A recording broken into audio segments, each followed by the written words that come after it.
Apple Card is the credit card created by Apple. You earn 3% daily cash back when you use it to buy the new Apple Vision Pro or any products at Apple. And you can automatically grow your daily cash at 4.50% annual percentage yield when you open a high-yield savings account. Apply for Apple Card in the Wallet app on iPhone. Apple Card subject to credit approval. Savings available to Apple Card owners subject to eligibility. Apple Card and Savings by Goldman Sachs Bank USA, Salt Lake City branch. Member FDIC. Terms apply.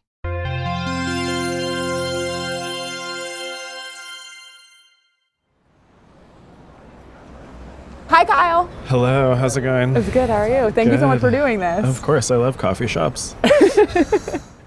Kyle Chayka is a staff writer at The New Yorker, and we met up in December of 2023 at a cafe on Manhattan's Lower East Side. What's your order? Usually a cappuccino, like as small a cappuccino as possible. Kyle has spent a lot of time in coffee shops. He's fascinated by them. A thing that draws me to coffee shops is they're such centers of like displays of taste and culture. They're almost like multi-sensory art museums for the taste of the moment. He works in them when he's at home and abroad. And around 2015, 2016, he started to notice something about all of them. Whenever I would travel for work as a freelance journalist, I would go to all these different cities around the world. And wherever I would land, I could always find essentially the same cafe. It didn't matter if he was in Beijing or Reykjavik, Kyoto or Los Angeles, Bali or Brooklyn. The places all looked identical. Like a place with white subway tiles on the walls and plants in ceramic planters and reclaimed wood furniture, wide windows in the front, like storefront windows, maybe a marble countertop, and the Edison bulb, uncovered Edison bulb. If you go to coffee shops with any regularity, you probably know the kind of place Kyle's talking about. We were having this conversation in the kind of place Kyle's talking about. It's minimalist with muted colors, and there's good Wi-Fi for millennials and Zoomers on their laptops. There's avocado toast on the menu and foamy drinks just ready for their photo op. You could always order a cappuccino with good latte art. You could get a cortado if you wanted. And you liked it, right? Yes, I definitely liked it. Kyle started to think of these places as, quote, generic coffee shops. Like, oh, look, I'm in another generic coffee shop. And no one had told these cafes to look the same. There was no parent company, like a Starbucks, to be like, you have to look like this. And there was I guess I would say there was a tipping point at which I realized it was weird that they all looked the same and that they were all conforming to this one standard. It was so odd, he figured it would go away. I thought that this was a blip, essentially. For some reason, this was popular right now, and it would disappear and dissipate, and, things would go back to how they were before. But that is not what happened. Then they just kept spreading. The aesthetic was spreading its tentacles farther and farther. And also, it wasn't just coffee shops.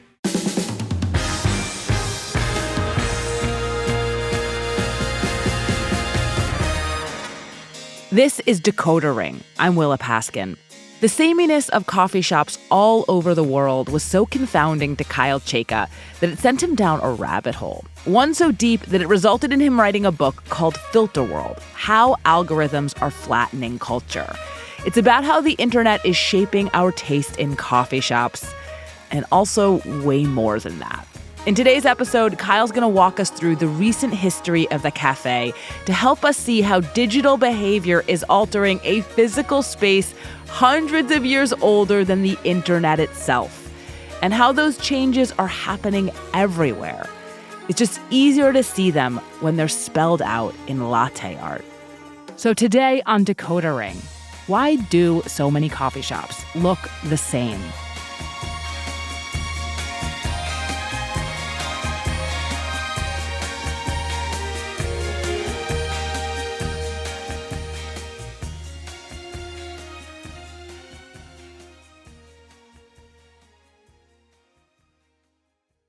Apple Card is the credit card created by Apple. You earn 3% daily cash back when you use it to buy the new Apple Vision Pro or any products at Apple. And you can automatically grow your daily cash at 4.50% annual percentage yield when you open a high-yield savings account. Apply for Apple Card in the Wallet app on iPhone. Apple Card subject to credit approval. Savings available to Apple Card owners subject to eligibility. Apple Card and Savings by Goldman Sachs Bank USA, Salt Lake City branch. Member FDIC. Terms apply. Coffee houses are old. The first ones are thought to have appeared in the 15th century during the Ottoman Empire, and they've had and continue to have a robust place in many countries and cultures. But in America, give or take a smattering of cafes and scenes in urban bohemias and college towns, there has not historically been a vibrant coffee culture. Taster's Choice freeze-dried coffee. Looks, smells, and tastes like ground roast coffee. And then something changed. Yeah. I mean, for me, it was certainly Starbucks. Our well-caffeinated guide, Kyle Chayka again. Like, for me in the Connecticut suburbs, the Starbucks opening in our town was like the coming of civilization. In the early 1980s, Howard Schultz, on his way to becoming the CEO of Starbucks, visited Milan and realized espresso-based coffee drinks might do great in America. By the 1990s, the Seattle-based company was expanding massively, going from 84 to 2,500 stores across the country, including in Connecticut. It felt like a form of progress because there was so few coffee shops or like cafe culture examples before Starbucks. Starbucks made oversized armchairs and Italian-style coffee a bedrock possibility of American life for the first time. A cafe experience as available in the suburbs as the city, as omnipresent as gas stations. But at the start, much, much cooler. Another cafe latte? You better believe it. Since when are you so trendy? The curmudgeons of Seinfeld famously fueled up on black coffee in a diner. But even they couldn't resist the siren song of the cafe latte. I've been drinking cafe lattes since the 5th grade, and I haven't looked back. Seinfeld was far from the only piece of pop culture to observe this strange new phenomenon of people becoming Starbucks customers. The whole purpose of places like Starbucks is for people with no decision-making ability whatsoever to make 6 decisions just to buy 1 cup of coffee. In 1998, when You've Got Mail came out, Starbucks was still such a notable phenomenon. Clever little observations about it could go into your love letters. So people who don't know what the hell they're doing or who on earth they are can, for only $2.95, get not just a cup of coffee, but an absolutely defining sense of self. All skim caramel macchiato. Tall, decaf, cappuccino. Called decaf cappuccino. When Americans fell for tall, decaf cappuccinos, it also led to a boom in independent local coffee shops, places that did not share some corporate master plan. So I thought it would be helpful to think about the other kinds of coffee shop spaces that existed even in the 90s. There's diners or a college coffee shop with really gross couches. And then, there just were independent coffee shops where things sort of looked different in every single one. Yeah. I mean, I think it was local. It was much more localized in that way. You would have work from local artists on the walls that was often not very good. And then there's the Friends Cafe, what I feel there's a lot of chairs with velvet, high tops with velvet on them. Upholstery. There were people making design choices that were not all identical. I don't want to overstate the glory of the 1990s or 2000s coffee shop. The couches could be rank, the lighting could be dim, the coffee could be burnt, and the food could come with a lot of sprouts.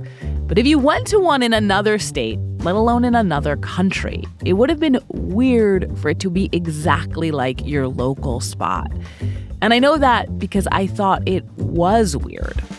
I don't travel nearly as much as Kyle, but I visited Nashville and I remember going into a coffee shop, hip, minimalist, serious about the beans and the cappuccinos, and thinking, I've been in a cafe exactly like this. And then cafes exactly like this started to be most of the cafes around. I never did anything with this observation, but Kyle, he had to figure out what was going on. Why and how did these funky, unique, not entirely reliable, occasionally unkempt coffee shops converge? The generic coffee shop, I think, is a bit like my Moby Dick or something. It's the idea I've been chasing in a lot of writing. He realized pretty quickly that the answer to what had happened to coffee shops couldn't just be found inside of coffee shops. Instead, it was all caught up with a phenomenon that seems really different. Over the course of the 90s, you saw the invention and development of the proto-mainstream internet. I mean, what is internet anyway? Internet is that massive computer network, the one that's becoming really big now. At first glance, the only thing the internet and cafes seem to share is that in America, they started booming at the same time. But that's not a coincidence. Before the internet, there was only so much work you could do outside an office. After the internet, there was quite a bit you could do outside the office, so long as you had a space to do it. Cyber cafes and coffee spots ballooned by providing that space, giving people a well-caffeinated location to plink away on their laptops. And there was a tremendous amount of optimism about what you could do with all that plinking. The internet seemed like the fastest, easiest way to discover all the things you might like that had ever existed. If you could sort through it all. Even back then, like even in the mid-90s, there was this sense that there's too much information online.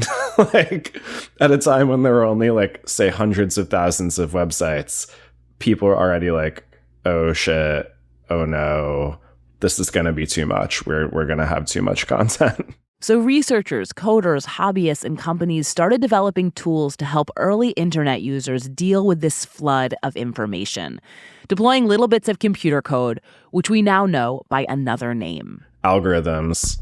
An algorithm is just an equation. It's a way to sort out one thing from another. So in this moment in the mid-90s, they were starting to turn to algorithms and these kind of automated systems to sort the content of the internet and deliver what was most relevant to you.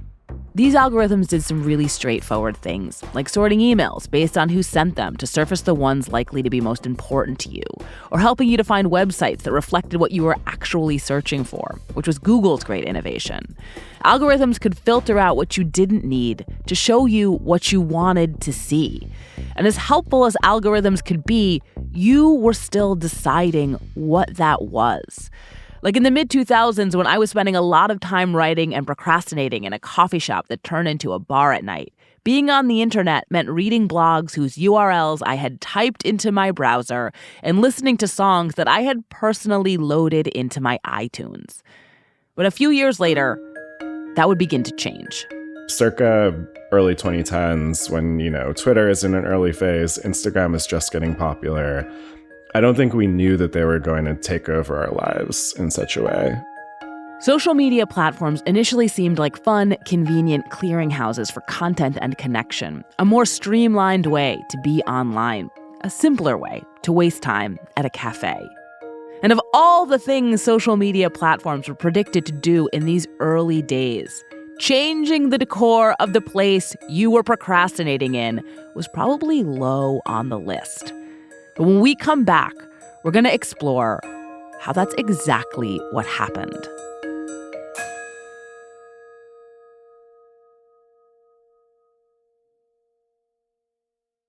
This podcast is brought to you by Progressive Insurance. Let's face it, sometimes multitasking can be overwhelming. Like when your favorite podcast is playing and the person next to you is talking and your car fan is blasting, all while you're trying to find the perfect parking spot. But then again, sometimes multitasking is easy, like quoting with Progressive Insurance.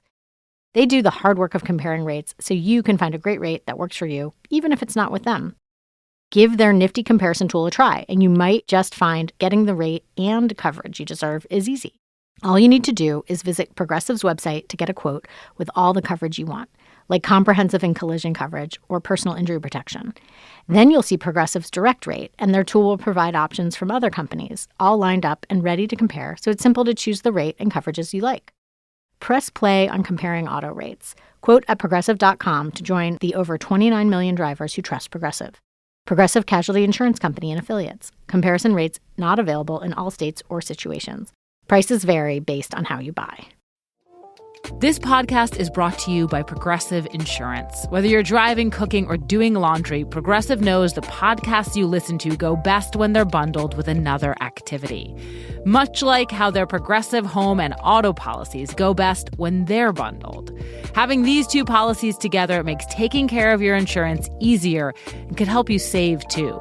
Customers who save by switching their home and car insurance to Progressive save nearly $800 on average. That's a whole lot of savings and protection for your favorite podcast listening activities, like going on a road trip, cooking dinner, and even hitting the home gym. Yes, your home and car are even easier to protect when you bundle your insurance together. Find your perfect combo. Get a home and car insurance quote at Progressive.com today. Progressive Casualty Insurance Company and Affiliates. National average 12-month savings of $793 by new customers surveyed who saved with Progressive between June 2021 and May 2022. Potential savings will vary.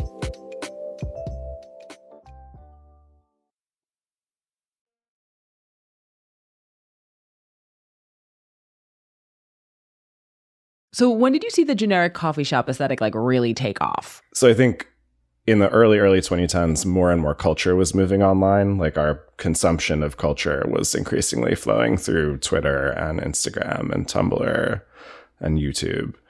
But then I really point the kind of acceleration of this culture to 2015, 2016, which is when all of the feeds of YouTube, of Instagram, of Facebook kind of make the switch to becoming more algorithmic. So rather than just having a chronological list of every Facebook update that happened over the past day, the feeds would start recommending content to you based on what you had already engaged with. Kyle thinks this is an extremely important transition because it changed the whole way we're oriented towards the internet. Instead of going out and selecting what we want to see, now the platform decides for us.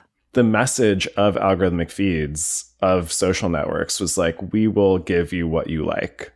We will approximate your desires and tastes and preferences and customize and personalize something for you. The TikTok feed is literally called For You. And of course, they're not doing this to be nice. They're doing it so we'll stay on the platform for as long as possible. Over the years, a lot of attention has been paid to the way engagement is driven by outrage, by things that provoke us, that we really mind. But Kyle thinks that shortchanges something even more common, how engagement is driven by mindlessness.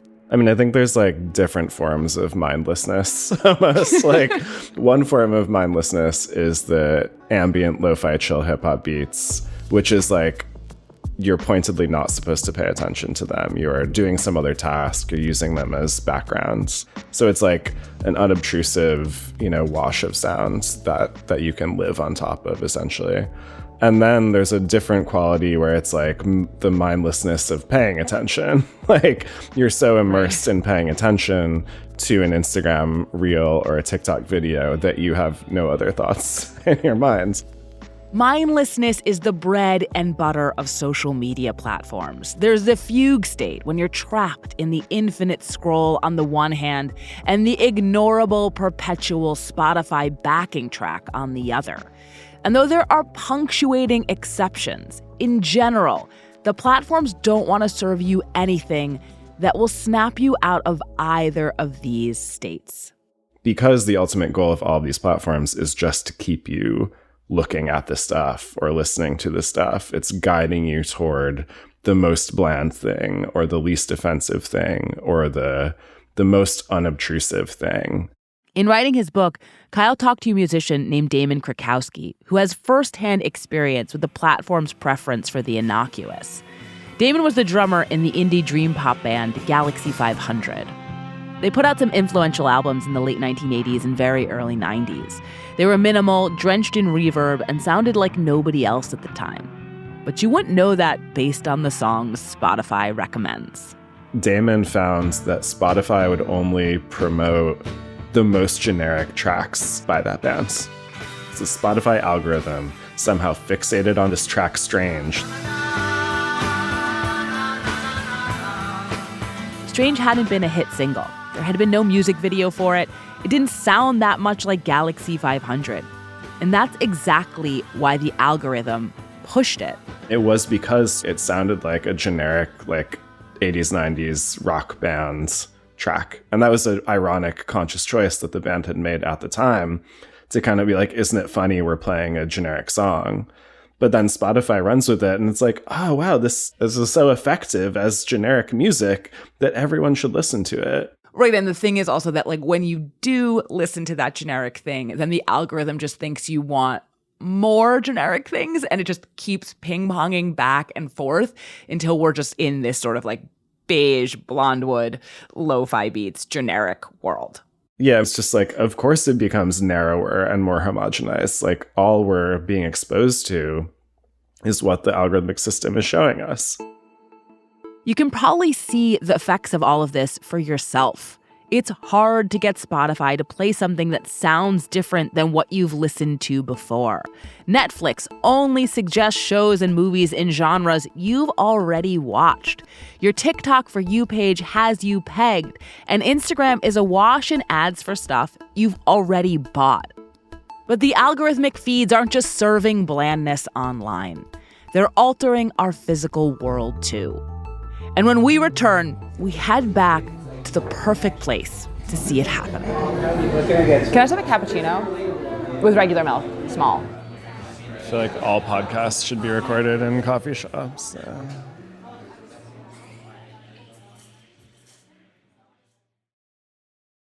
Apple Card is the credit card created by Apple. You earn 3% daily cash back when you use it to buy the new Apple Vision Pro or any products at Apple. And you can automatically grow your daily cash at 4.50% annual percentage yield when you open a high-yield savings account. Apply for Apple Card in the Wallet app on iPhone. Apple Card subject to credit approval. Savings available to Apple Card owners subject to eligibility.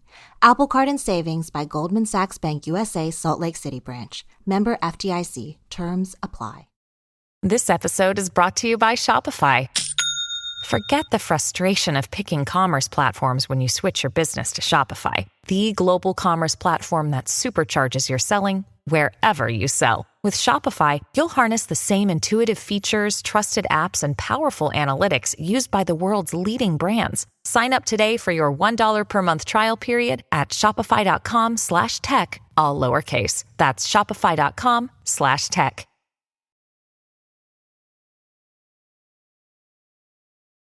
So Kyle had a theory about the generic coffee shop. Over time, I came to the conclusion that what was behind the aesthetic and what was behind the homogeneity was digital platforms. But I still wasn't sure that I was totally right. I wanted to kind of report out my hunches. So he spoke with cafe owners all over the world about their shops and what they looked like and what their customers wanted and how they advertised and on and on. And what he found is that going into the 2000s, as the internet was starting to spread, you still had distinctive local coffee shop styles all around the world. If you went to Scandinavia, you'd find a minimalist, blonde wood, mid-century cozy aesthetic. Australia created its own cafe culture featuring flat whites and avocado toast.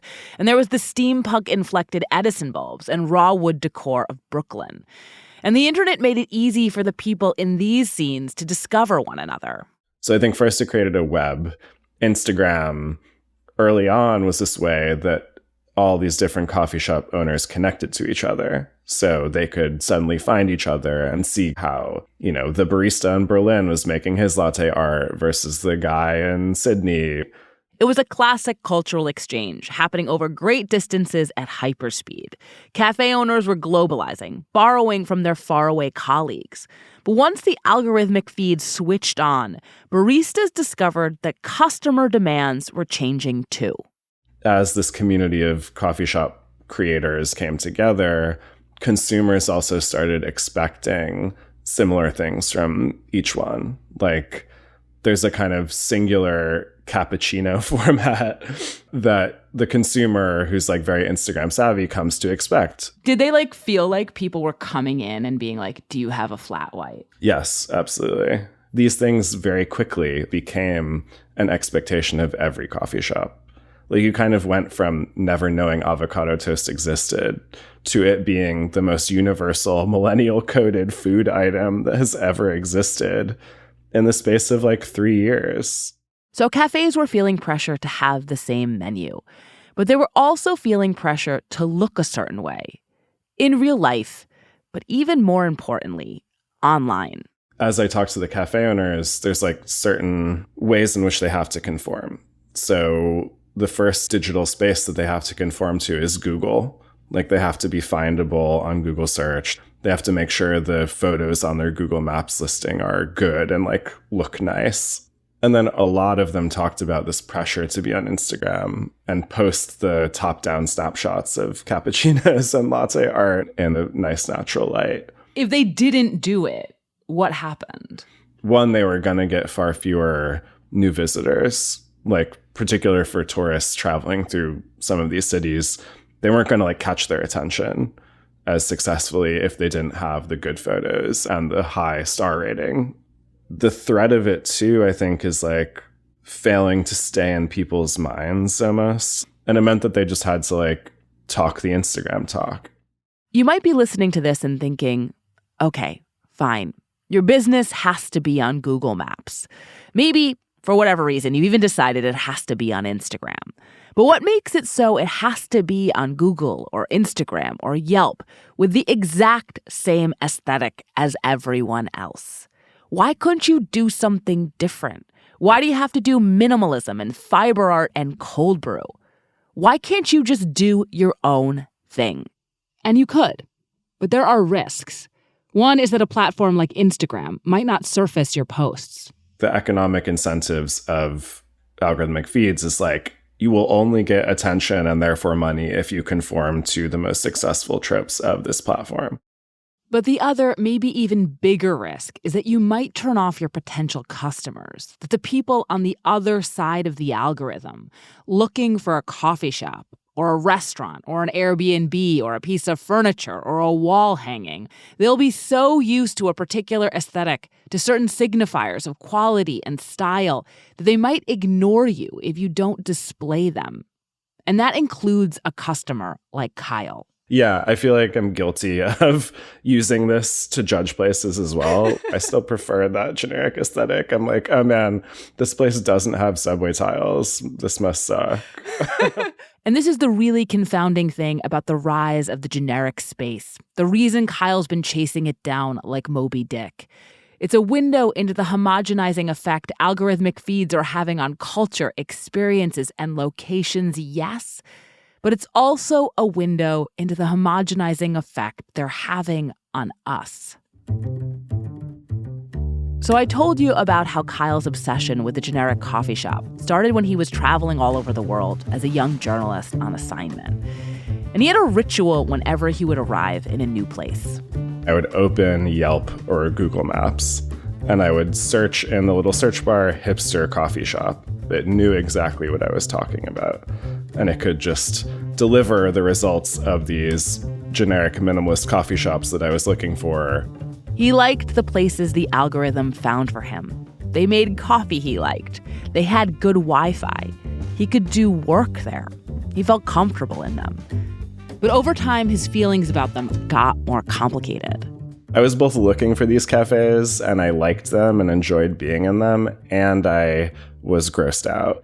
I was both grossed out at the generic quality of the design, and I became increasingly grossed out at myself for gravitating toward these spaces and maybe enjoying them as much as I did. I mean, the thing that's also so interesting is that obviously those spaces are so uncomfortable to so many people who aren't like affluent millennials with their Apple laptops. For sure. I think people often describe them as oppressive because they feel like they can't fit within it. Like there's no tolerance for humanity or diversity or difference. I'm impugning myself when I say this too. I think like holistically, actually like it's not different than McDonald's. Everyone was like, ugh, America, we're exporting McDonald's to Paris and Rome and China and all these places that have their own culture. And it's like, it's not different. It's just that coffee shops, because they have a different class signifier, they resonate in a different way, but it's just like, it's just about going somewhere else and just wanting the same thing. and somehow that's been dressed up as being sophisticated. I mean, I had this literal experience in Paris where, you know, there's tons of beautiful Parisian cafes that are historic. And yet you go and get a cappuccino and you're like, oh, the espresso is dark roast and burnt tasting and the foam is too foamy. Like, clearly this French cappuccino is not what I wanted. And then, 3 blocks down the way, there is like a Parisian cafe that was opened by a bunch of Australians. And like it has the perfect microphones cappuccino and the ceramic vessels and the avocado toast. I'm like, which one did I choose most often? Obviously the Australian one, because it's like authentic to my taste. This is key. It's authentic to Kyle's taste, or rather the version of his taste that he and all the rest of us have allowed the algorithms to help mold. Ultimately, my underlying theory is that in the same way that cafes became generic, or we've seen the homogenization of cultural forms, like ourselves are becoming more generic as well. Like we are being flattened. We are being made to be more similar and less individual and less interesting in a way because of this like hyper globalization. The generic coffee shop isn't just influenced by the internet. It's become a microcosm of it. But it's one you can actually see and touch and smell, and so it makes the homogenization happening there in all its stultification, as plain as the macchiato in front of your face. And I mean, I think the great problem with this situation is that unusualness and difference and like surprise and like discomfort are core to what makes culture valuable. And us interesting. Yes. We are not interesting people when we are just like going to the Australian-derived coffee shop. We had this fantasy that being exposed to everything online would make us more urbane and intelligent, open-minded and even open-hearted, that having the world at our fingertips is something we would use to its fullest advantage, a fantasy that we would want to hook up to the mainframe like Neo in the Matrix and let knowledge just gush into us. This was ignoring all the scungy, dark, vile stuff that would have gushed in, too, but it was also ignoring the truth that we can be satisfied with so much less. I guess I'm curious, like, do you feel totally alienated from the coffee shop experience? I mean, coffee shops are a large part of my life, I would say. I'm really committed to my coffee shop going. So, like, I still enjoy those spaces, and I still, like, that defines my aesthetic of what a good coffee shop is sometimes. And, like, I still look for the subway tiles. I still want the latte art. Like, I love a good ceramic bowl for my cappuccino. It almost feels like I've like seen outside of the Matrix, but I'm still happy in it. You're the guy who's like, I just want a steak. I don't care that it's not real. It's really hard to buck your taste. However, it got made. That's the latte art. You did it underneath the cap. It's a heart. It's so pretty. Like a beautiful surprise. This is Decodering. I'm Willa Paskin. If you have any cultural mysteries you want us to decode, please email us at decodering@slate.com. This episode was written by me and produced by me and Katie Shepard. Decodering is produced by me, Katie Shepard, and Evan Chung. Derek John is executive producer. Merritt Jacob is senior technical director. I'd also like to thank Ben Frisch and Patrick Fort. And I'd also like to direct you to go buy Kyle Chayka's book, Filterworld, How Algorithms Are Flattening Culture. What we talked about here is just a small part of the book, which dives into these ideas in so much more depth and breadth. Go get it and then spiral about your taste for weeks, but like in a productive and good way. If you haven't yet, please subscribe and rate our feed in Apple Podcasts or wherever you get your podcasts. And even better, tell your friends. If you're a fan of the show, I'd also love for you to sign up for Slate Plus. Slate Plus members get to listen to Decodering without any ads, and your support is crucial to our work. So go to slate.com/decoderplus to join Slate Plus today. That's all for now. See you in 2 weeks.